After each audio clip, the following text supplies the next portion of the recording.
Palmeiras. O Palmeiras tomou um sufoco no final, mas venceu o Fluminense e segue na liderança do Campeonato Brasileiro. O Palmeiras começou avassalador, né? Fez 2-0 logo de cara. Eu falei, vai ser um saco. Olha lá, esse é o pênalti da controvérsia aí. Arnaldo, vou começar com você. Primeiro, foi, não foi? Os dois foram, um não foi. E sobre essa vitória do Palmeiras, começo avassalador, depois do Fluminense, que é um time bom, né? Complicou a vida do Palmeiras, endureceu ali até o final. Bom, em comparação aos dois pênaltis, acho que o do São Paulo foi claro e esse é discutível, né? Existe o toque do joelho do Fábio, que tenta recolher o corpo quando o Vitor Roque faz a finta, mas acaba tendo um pequeno toque. Então eu marcaria os dois pênaltis, se você quiser me perguntar sobre os dois. Acho que o pênalti acaba, né, encaminhando a vitória do Palmeiras, o pênalti convertido. O Palmeiras faz um começo muito bom, numa espécie de blitz que o time do Abel faz de vez em quando com muito sucesso. Então abriu 2-0, parecia ser um jogo tranquilo. O Fluminense, vale salientar, também preservou alguns jogadores visando o estadual. Então, desses times que estavam brigando pela liderança do campeonato, foi o Palmeiras que jogou com a força máxima. Aí dá para a gente também explicar. Eu acho que o Palmeiras teve, nos últimos jogos, um desgaste menor do que os seus concorrentes no Brasileiro. O Palmeiras não saía de casa, né, sua nova casa, Arena Barueri, já tinha jogado o Capivariano, jogou com o Fluminense, vai jogar com o São Paulo, e o Fluminense estava visitando o Palmeiras, o São Paulo estava visitando o Curitiba. E o fato é que o Palmeiras sabia que esse jogo, e eu vou, né, tirando um pouco além, acho que o recorte da tabela do Brasileiro para o Palmeiras, ele só faz uma viagem significativa como visitante em abril para enfrentar o Bahia. O Palmeiras tem grande chance de abrir vantagem na liderança do campeonato, se pegar para valer nesse momento. E o Fluminense era um concorrente direto. E aí acho que o Palmeiras faz um bom primeiro tempo. O gol do Fluminense deixa o jogo aberto para a segunda etapa, né? E aí eu acho que quando tem as trocas, virou uma espécie de jogo de xadrez, né? Bem interessante, eu gosto bastante disso. Disputa de palma de terreno. E o Palmeiras conseguiu manter o resultado. Tem hoje em dia um banco bem farto, né? O Arias está começando a entrar aos poucos no time. E o Palmeiras venceu, acho que com méritos.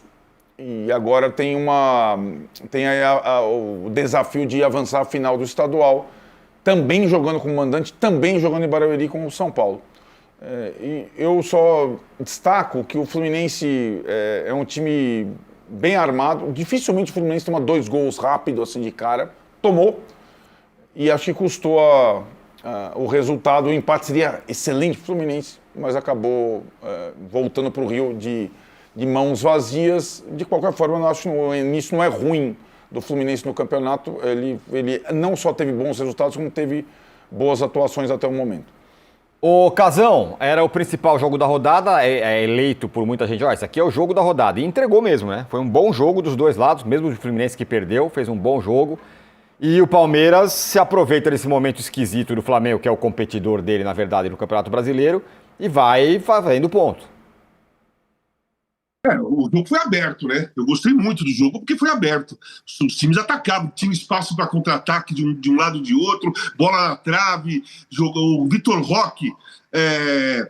Tá numa fase incrível, é um ótimo centroavante. Eu acho que, na minha opinião, ele está conquistando uma vaga na lista final do Ancelotti, porque ele é muito agressivo, ele vai para cima, ele no mano a mano, no corpo a corpo, apesar de ser menor que a maioria dos zagueiros, ele é forte fisicamente, resiste, e eu acho que é um jogador imprescindível dentro de um grupo de 26 que você vai levar para uma Copa. Um jogador com essa característica brigador, como é o Vitor Roque, que não desiste de nenhuma jogada, é imprescindível. Para mim foi pênalti, os dois, né? Mas isso aí foi pênalti. O goleiro sai na direção do atacante e cai, e o atacante tira a bola da direção do goleiro, e o goleiro bate nele, é pênalti, gente. Não importa se está tirando o corpo, se foi sem querer, se não foi sem querer, se o atacante faz de propósito, que a maioria do atacante faz de propósito, dá um biquinho na bola, A bola vai para qualquer lugar. E só espera o goleiro que saiu no chão bater nele e ele nem precisa se jogar, cai mesmo, né? Que ele está em velocidade para lá. O goleiro vem em velocidade para cá, bateu, caiu. Então, para mim, foi pênalti. Não é um erro do Fábio, tá? Todos os goleiros, a grande maioria, 99% dos goleiros, saem dessa maneira quando vem o atacante frente a frente. A maioria. Eu acho que o Cássio é um dos poucos que fica de pé, esperando, dando a responsabilidade para o atacante resolver. Né? Porque quando o goleiro sai assim, ele resolve para o atacante. Eu, Fábio, qualquer um, saiu assim, resolve. O atacante está em dúvida, está nervoso frente a frente com o goleiro, ele tira a bola da direção e pênalti. O Palmeiras agora, assim, o Abel, ele tem a mentalidade de tentar ganhar tudo. Não é só porque o Palmeiras está jogando toda hora em Barueri que ele não poupou. Ele só vai poupar os jogadores do Palmeiras, os principais, quando coincidir com o Libertadores. E eu acho que só lá na fase de mata-mata. Eu acho que na primeira fase, como ele já fez, ele poupa na Libertadores para jogar o Brasileiro. Ele já fez isso muitas vezes. Então, a mentalidade do Abel, e esse time do Palmeiras foi feito, esse elenco do Palmeiras foi criado para disputar tudo, gente.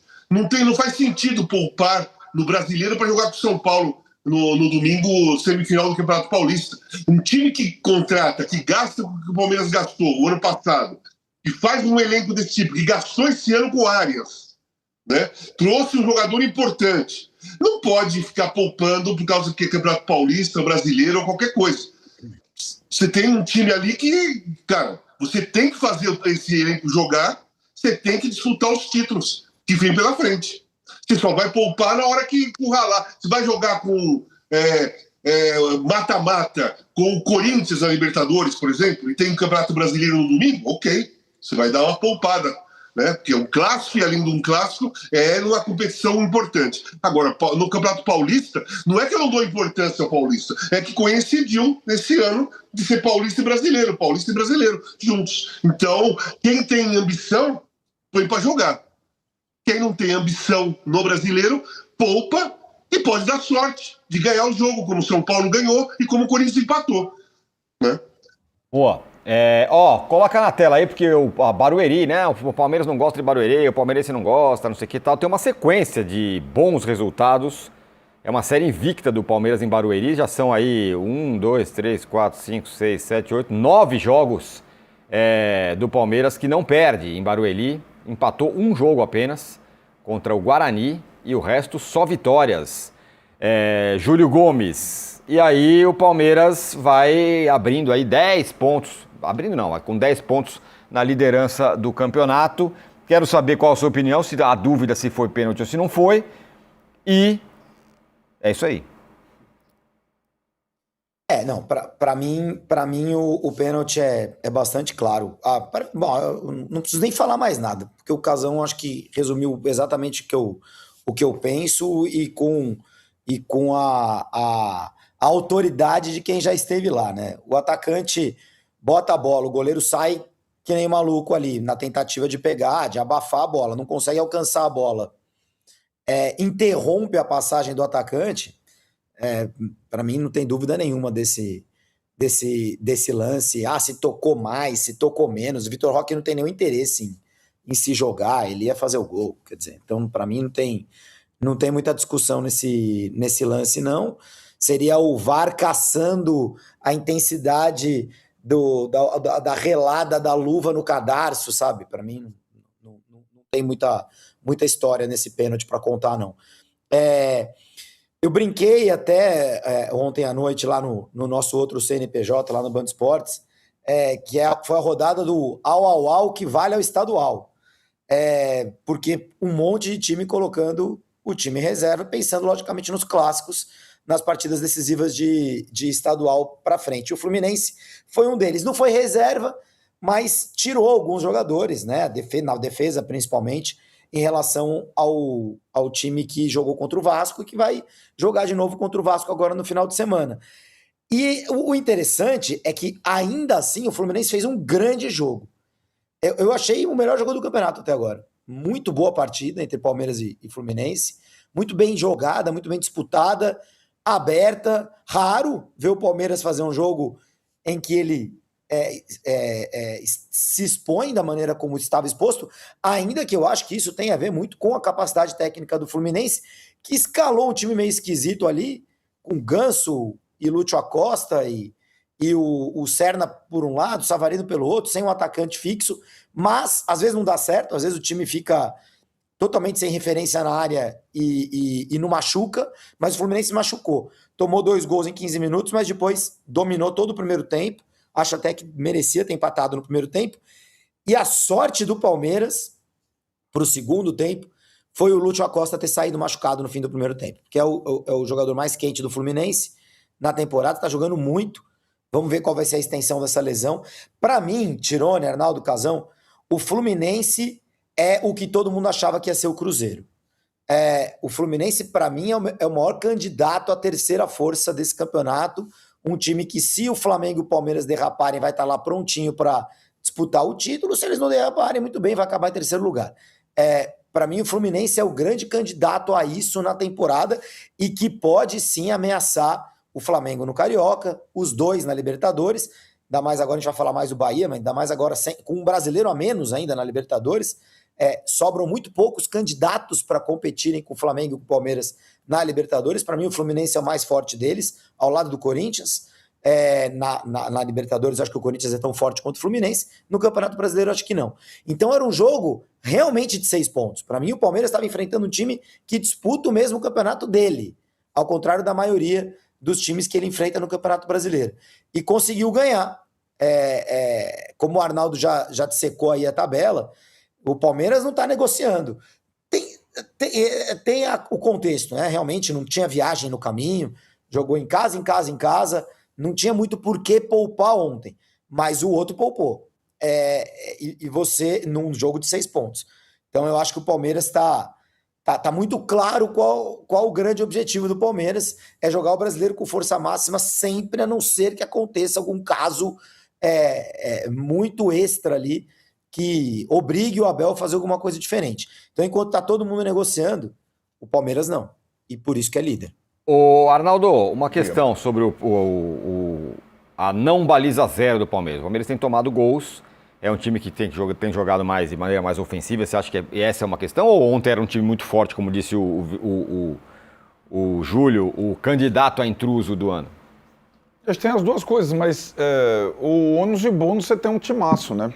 Quando o Palmeiras decide ir no mercado contratar o Marlon Freitas e o Arias e jogar sem um primeiro volante fixo, ele já indica que a ideia dele para a temporada seja ser um time mais propositivo. Não tem segredo, né? Então o meio de campo tem Marlon e Andreas como volante, nenhum exatamente um perdigueiro para marcar. Ele vai ser mais vulnerável, sobretudo nessa região. E acho que o Zubeldia pensou um pouco nisso, né? Com escalando 2 meias que se revezavam. Aproveitar a falta de um volante marcador do Palmeiras. Aliás, o trabalho do Fluminense, acho que essa perspectiva que o Júlio tem do Fluminense... O Fluminense, para mim, tem um time pior, tecnicamente, do que o Cruzeiro e que o Corinthians. Mas o trabalho do técnico é muito bom. Então o time tem um padrão interessante. É difícil ser batido. E acho que o Palmeiras, na temporada, ele vai ter que lidar com essa situação. Concordo com o Casagrande, que o elenco formado é para ganhar tudo, para disputar tudo, como o Flamengo fez no ano passado e o Palmeiras não conseguiu. E acho que ele vai ser mais criativo, mais ofensivo, mais perigoso que em 2025, mas também pode ser mais vulnerável, faz parte. Não dá para fazer as duas coisas perfeitamente ao mesmo tempo. Mas se você me perguntar, eu gosto muito mais da versão que está se avizinhando do Palmeiras desse ano do que o da temporada passada, simplesmente pelo fato que tem Marlon, Arias entrando, além dos outros jogadores da temporada anterior, que são muito bons. O Palmeiras tem um timaço. Olha, ontem teve... Oi, fala, Casão. Deixa eu falar só 2 coisas. Uma era a questão daquele pênalti do Fábio no Vitor Roque. Quando eu falei do Cássio, é que eu tenho como exemplo de um goleiro que não sai totalmente desnorteado, aquela jogada do Diego Souza contra o Corinthians e Vasco na Libertadores de 2012. Que o Cássio saiu até um certo ponto para diminuir o ângulo do gol do Diego Souza e esperou o Diego Souza decidir. Ele foi chegando perto, ele foi esperando o Cássio fazer algum movimento, o Cássio não fez e aconteceu aquilo que aconteceu. Um outro goleiro, por exemplo, sairia que nem louco na direção do Diego Souza e poderia tomar um drible e o cara entrar de bola e tudo, ou toma uma meia-lua, ou o cara faz uma falta fora da área, expulso, e o time fica com 10. O Cássio não fez nada disso. O Cássio passou a responsabilidade do atacante. É esse exemplo que eu tenho de um goleiro que não sai que nem louco nas jogadas. Por isso que eu dou esse exemplo do Cássio. Em relação ao Palmeiras, que toma gol, que tá tomando gol, né, todo jogo e tal. É assim, gente. Time quando faz gols, time que faz gols, ganha campeonato. Time que toma gols, que não toma gols, ganha jogo. Então, se você quer ser campeão, você tem que ir lá fazer gol. Se você tomar, pouco importa. Se você fizer 2 e tomar 1, como foi ontem, se você fizer 3 e tomar 2, fizer 4 e tomar 3, o Palmeiras foi campeão na última vez, vencendo o Botafogo por 4-3 lá. Tava perdendo, teve aquela virada, tomou 3 gols, mas fez 4 e ganhou do próprio Botafogo o campeonato. Né? Então, eu acho que a mentalidade desse time do Palmeiras hoje, que eu concordo com o Arnaldo, não tem meio campo pitbull, tem meio campo que joga. E esse ano o Palmeiras é muito mais forte que o ano passado, porque ele tem o Lucas Evangelista recuperado. O ano passado estava tudo funcionando, o Lucas Evangelista se machucou e o time caiu. Ele é um cara de dinâmica, ele é um motorzinho. Então ele está entrando no jogo, já tem uma opção a mais no meio, e o Arias dá um salto de qualidade no time e dá também uma movimentação maior, uma dinâmica maior, uma intensidade maior no jogo. O Palmeiras desse ano é mais forte que o Palmeiras do ano passado. Ou melhor, é mais preparado para poder jogar todos os campeonatos para vencer do que era no ano passado. Perfeito.